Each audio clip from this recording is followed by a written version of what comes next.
Okay. Well, welcome everybody. I am so happy you're here with us today. And I am Melinda Burkhart, and I have the pleasure of introducing to you Jim Dziwak. He is a gem. He's a licensed marriage and family therapist and a board certified music therapist, and he's been in the Ventura and Camarillo area since 1988. He's the creator of the program Movie Music Psychotherapy, as well as using psychodrama, hypnosis, and other creative arts and therapies in his practice. He's trained counselors from across the country, and he works with individuals, couples, families, teens, groups. Currently, though, his primary focus is called Ultimate Integrity, and it's for couples focusing on trust and telling the truth. There you go. He has a wide range of skills and knowledge, and I am very happy and very appreciative that he is here with us today. And with that, I would like to say welcome, Jim. Yeah, How are you? good. Thanks for having me, Melinda. It's a pleasure to be here. And this is a challenging time for all of us. This COVID-19 has had a major impact on all of us. And in most cases, our stress level has increased. We are all concerned about our physical health, so we wash our hands and practice social distancing, right? Mm-hmm. But what about our emotional health? Is that being neglected? The orders to stay at home has put enormous pressure on families. Parents have to do a lot more to help their kids with their long distance education, financial stress, and in some cases, the fighting at home with the kids or the significant other. It's a real problem. It's a real concern. And so what do you do? So what can we do? So I'm going to suggest 5 strategies to reduce some of the stress. The goal is to empower you so you're not a victim of this pandemic. So the first thing is I like to suggest, number 1, before all this happened, all of us had some sort of routine that we did for our family. We go to school, we go to work, we do all these different things. In some ways, we still do that now. But if you don't have a routine or didn't, this could be a blessing in disguise, because research is pretty clear. Those families that have a routine that they look forward to, well, maybe not everything to look forward to, but they do have this routine, seem to do much better. Something that says this is normal. This is what's going on for us. So number 2, if at all possible, and you probably heard this before, share your meals together. Eat together. Here's the key though, caveat. Not with your electronics, not with your phone and your everything else. Put those off the table.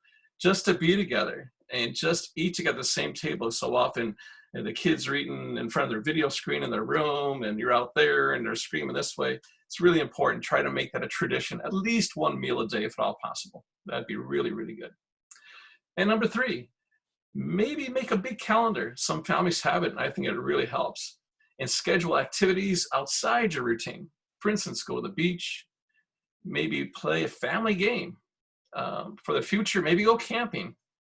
Now, of course, we have some restrictions big time right now about we can and can't go. We can't go to Disneyland and other things right now.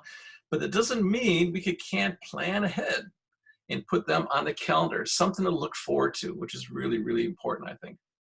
Number 4, identify family goals.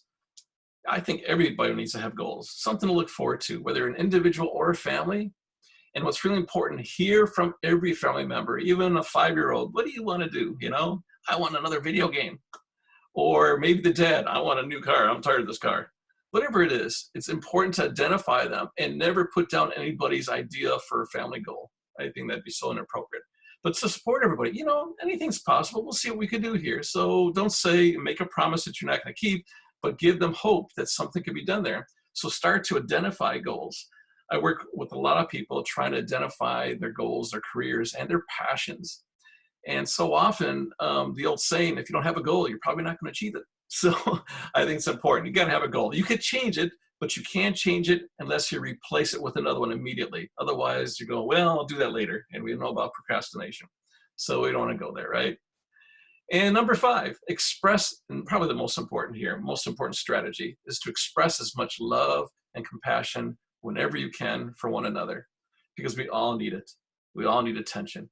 And typically, I find with kids, when they're acting out the most, it's probably when they want the most attention. So do we give them attention when we're acting bad, or do we give them attention when they're acting good? Guarantee you, and research is real clear about that, the more attention you give them when they're acting good, the more good you're going to get and less of the negative behavior. And so you always want to look for it. So look for those opportunities to reward positive behavior when they're doing good. We're all doing the best we can under these circumstances. Oh, shoot, that's my phone. Excuse me. I just turned it off. All right. And so, and then in summation here, let's all recognize that we are entering a new normal. This can be very disappointing, and it could be a regret, or it could be a great opportunity. With every loss, it's a choice. It could either be a regret or an opportunity. And I'd love to see that it's much more, make it the best opportunity ever. People say, well, what's the opportunity here? Oh, I guarantee you, all you have to do is stay in the question about what the opportunity may be. It will show its face. And it's not a negative opportunity. It's always a positive one. And that's a great opportunity, especially to bring to the family. Individuals say, been thinking about the job I had, maybe I want to do something different now. Okay, that's great. Because there's going to be a lot of changes in today's society. And some are more challenging, but I think there's great opportunities there. So that's my 5 stages, to keep that in mind, some strategies to do. And so if I could be of further assistance, feel free to give me a buzz. And I'm not sure, Melinda, if you're going to put the particulars on the screen, or should I say it verbally now? Oh, you can tell us verbally, and I'm also going to include it in the text underneath the video. Okay, great. Yeah, so my phone number, you could probably use this 805-402-8340. And then I have a website, and it's www, and then my last name, which is not spelled the way it sounds. It's called JiwakCounselingInstitute.com. And my last name is spelled D-Z-I-W-A-K. And people say, where'd you get that name from? And call it Dziwak. I go, well, where'd you get Kane out of Konjo? So anyways. Just a silly I thing. love that. So yeah, so hopefully this could be of assistance. And the good thing is this is all going to be, it's all going to change. And we can look forward to it. But in the meantime, let's take advantage of what we have here. And so all the best to everybody. Yes, I appreciate that. Thank you very much. And you're maintaining the routine is huge, I think, for especially with little kids. So, and it's okay to change the routine. I think one of the most important things with the routine is a lot of people forget there has to be a routine for doing homework, for doing schoolwork, but also a time to look forward to, like play video games or watch TV or to play with so-and-so or do whatever. So the good also has to be part of the routine, as well as the things that are maybe not as fun. It has to mix it up. And even with adults, I mean, I deal with a lot of couples, and I hear, for instance, the husband wants to be on his video game and the wife says, he never does it with the kids. Okay, well, he needs to schedule that opportunity, but also schedule time to be with the kids and do things fun with them. That balance is critical. So a balance of anything is really important, because if it's all about doing work or chores, that's not a way to live life. It has to include the fun stuff. Right, and I really appreciate your wording of it as looking towards that as an opportunity, because some people, I think, they might be so stressed out and they're not looking at it as an opportunity. They're looking at it as like, oh my God, I've got so much to do. I have my work and the kids keep, interrupting me, and right. I've got this and I've got that. And to them, it might feel like everything's piling on. Yeah. But just to be able to take that breath and step back and know that, look at it through a different window. That's right. There is that tremendous opportunity. And it's hard to see it, especially when under a lot of stress and pressure, whether it's financial or whatever. Ooh, there's a lot of stuff when people are going through. So when I have a lot of compassion for that, because this is not easy, not for anybody. And the good news is, we're all doing it together. So it's not like we're all singled out. Right. We're all in the same boat together, so.